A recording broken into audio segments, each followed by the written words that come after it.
The Democratic Party has officially nominated Joe Biden to take on President Trump. And in the wake of the ongoing crisis between the White House and the U.S. Postal Service, Biden's campaign manager is vowing to maintain, quote, the largest voter protection effort that has ever been conducted during a presidential race. Tom Perez, the chairman of the Democratic National Committee, is with us now to discuss the Biden-Harris ticket and the challenges the party is currently facing. Mr. Chairman, so great to see you this morning. So let me ask you straight up, how does the party plan to protect these rights? Well, as someone who had the privilege of running the Civil Rights Division of the Justice Department during the first term of Barack Obama and Joe Biden, I know a little bit about voting rights, and we have built the most muscular infrastructure ever for voter protection. So it's a combination of litigation. It's a combination litigation, organizing, using data and technology, making sure people know their rights and exercise their rights. IWillVote.com. Wherever you are in America, you can go to IWillVote.com. Make a plan.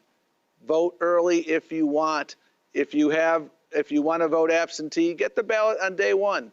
We have been filing litigation, not just us, folks in the ecosystem, Vlad, and we've been winning those cases. That's how we were able to get 90,000 voters were enfranchised this past April in Wisconsin. And we're doing the same thing now to ensure that those voters can vote in November. We're using every tool in the toolbox. We're working with a number of local authorities to add drop boxes because we've lost faith in the Postal Service because of the sabotage of the president. And so, again, this infrastructure of voter protection has never been more robust. It's shameful that the president tries to make it harder for eligible people to vote, but it's not surprising. And we're not going to tolerate it. And that is why we have built the most aggressive and muscular infrastructure that's ever been constructed to protect the vote and ensure that every vote is counted.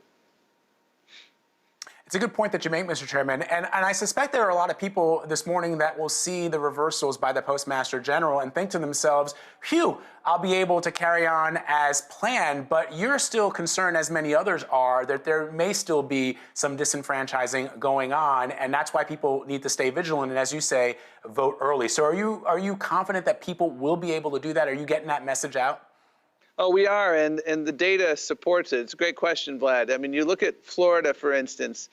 We now have over 600,000 people on the early vote list, the vote-by-mail list, and our organizers have been getting people to sign up. In Arizona, there's an acronym called PEVL, P-E-V-L, the Permanent Early Voting List. Our organizers have been working really hard to get everyone to sign up for the Permanent Early Voting List. We estimate that over 80% of the votes in Arizona will be cast before Election Day. Vote by mail is easy, it's safe.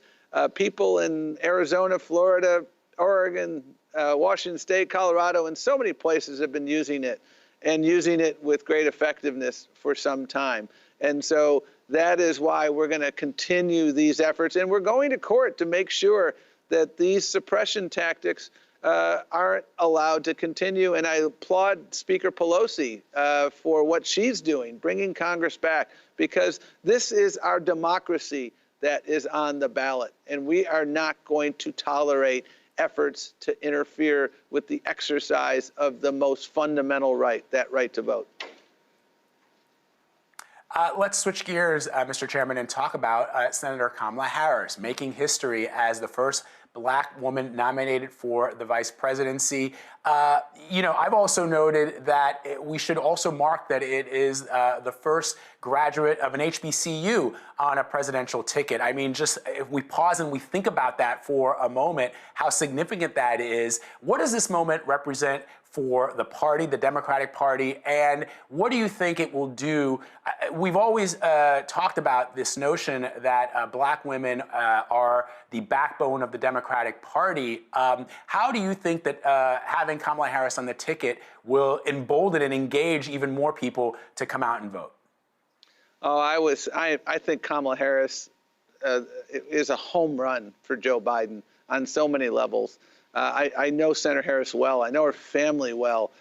She is a person of accomplishment. She can hit the ground running on day one. She will lead on day one. She is exactly what Joe Biden wants. Joe Biden understands that He wants strong people around him who will give him honest advice and who can lead. And that's what she'll do. And the African-American community, the Asian-American community, frankly, everyone across America is so excited at this opportunity. But, you know, I don't want this opportunity to simply be a historical footnote. In order to truly make history, to have the first woman of color as our vice president, we've got to win in November. And to your question, that's exactly the energy that she's providing. I think people are going to turn out in droves because they were turning out for Joe Biden to begin with. I mean, Joe Biden outperformed in the South Carolina primary. His numbers outperformed Barack Obama in 2008. People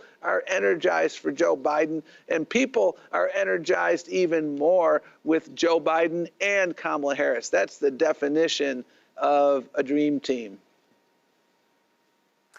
Let me ask you now about this, Mr. Chairman.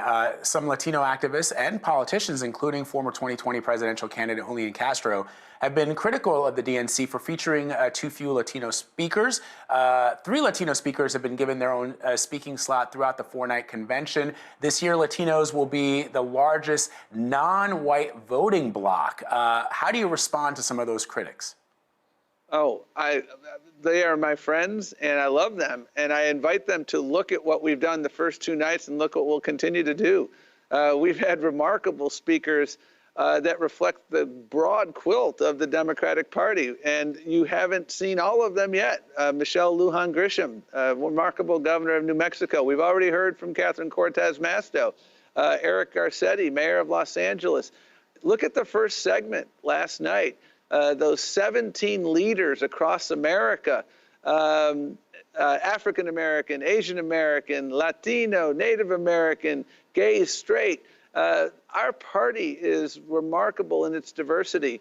Eva Longoria, the first night, led us through a remarkable program. I'm proud of what we continue to do to make sure that our voices are heard. When you see that roll call last night, you saw the diversity of our party, the diversity of our nation. When you saw that first stretch last night of those 17 leaders, you saw diversity, including but not limited to Latino diversity. This is a different and unconventional convention. We don't have 3-4 speakers a night that speak for 40 minutes. In an ordinary convention, there's 6 hours of programming. And so we have all these different speakers who can speak for a long time. This convention is different. And I think it's been really exciting. I think it's been really inclusive. And it'll continue to be that way because that's who we are. We're an inclusive party. And this is not simply a convention for Democrats. This is a convention for everyone. Regardless of who you voted for in the past, there's a seat for you at the Democratic Party table in Joe Biden and Kamala Harris's Democratic Party. Let me ask you about that. There have also been some critics who have said, look, enough with the Republican speakers at the convention. You know, there perhaps is a political strategy there in that you want to appear to be this big open tent, but others say, look, you know, some of those individuals could have made room for more Latino speakers. And, you know, as my colleague Caitlin Huey-Burns said to me this morning, you know, call us when Lindsey Graham turns up at the convention to endorse Joe Biden, and not folks who have sort of been on the edges of the Republican Party for a long time, including John Kasich and General Powell, for example. Well, I mean, look at all the people who've spoken. I believe, Vlad, in what Ted Kennedy taught me, which is success is about arithmetic. Addition beats subtraction every day of the week. The Biden-Harris coalition is a coalition of addition. We have so many people who are coming behind us because they recognize, as the former First Lady Michelle Obama pointed out, that this president isn't ready for the moment. He's in over his head. And the people recognizing that are hardcore Democrats, some of whom didn't vote in 2016, some of whom voted for Jill Stein perhaps in 2016. Others who are recognizing that are lifelong Republicans who were part of the party of Lincoln, but the party of Lincoln is dead.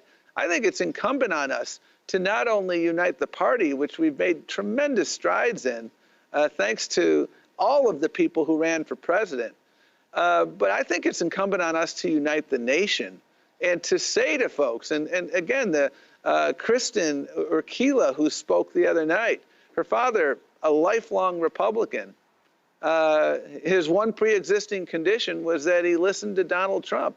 I think we want to make sure that we're welcoming them to the Democratic Party. The family farmer who spoke on Monday night, who's generational farmer and a generational Democrat, or a generational Republican, who's going to vote for Joe Biden. I think the politics of addition are smart politics, and I think it enables us to govern better. I disagree with John Kasich on the majority of things, women's reproductive health, the right to form a union, but I agree fundamentally with him and others who spoke that in this moment, we need to put country over party. I think that's a really important point to make. And so we can welcome these Republicans and welcome the diverse quilt of our party. And we have done both of those. And that's why I'm so proud of this convention. And we got 2 more nights. And tonight is the historic Kamala Harris center stage. And tomorrow, Joe Biden center stage. I think it's been a great week. And it's an unconventional convention, without a doubt. But these sorts of times call for these kinds of innovations. And I'm really proud of what we're doing. The roll call across America was unconventional and inspiring. Yeah, I know you got to run in just a minute or so, so I'll end on the point you just made. I saw a lot of social media traffic around that roll call. And, my sense was that no matter what party you belong to, everybody could be inspired by seeing our fellow Americans from across the country wearing traditional clothing, speaking in indigenous languages, extremely diverse. If there is one thing that you take away from this convention as you think ahead, I know it's early, but as you think ahead to 2024, would you even consider keeping that portion of a convention where you go around the country locally to people and they get to express themselves, in their own settings? I thought that was pretty cool. I thought that was way cool. And our production team is an A-list production team. There were many of those where those were live hits. And to be able to do 57 places around the world, not just around the country, was an engineering challenge. And we were able to pull it off. And I agree with you, Vlad, especially in this moment where we are constrained and confined by the coronavirus to our home and a really narrow band of travel. To see America like that and to hear and see the diverse voices of America, it really was an uplifting moment. And I don't think it was simply an uplifting moment for Democrats. I think it should be an uplifting moment for everyone. And so I have a feeling there's going to be a very, very strong pressure in future conventions to figure out a way to replicate that. And I'm happy to be the pioneer of that innovation. Yeah, indeed. Tom Perez, thank you very much, Mr. Chairman, and we appreciate your time. I know you're really busy. Glad it's great to be with you. I appreciate your time.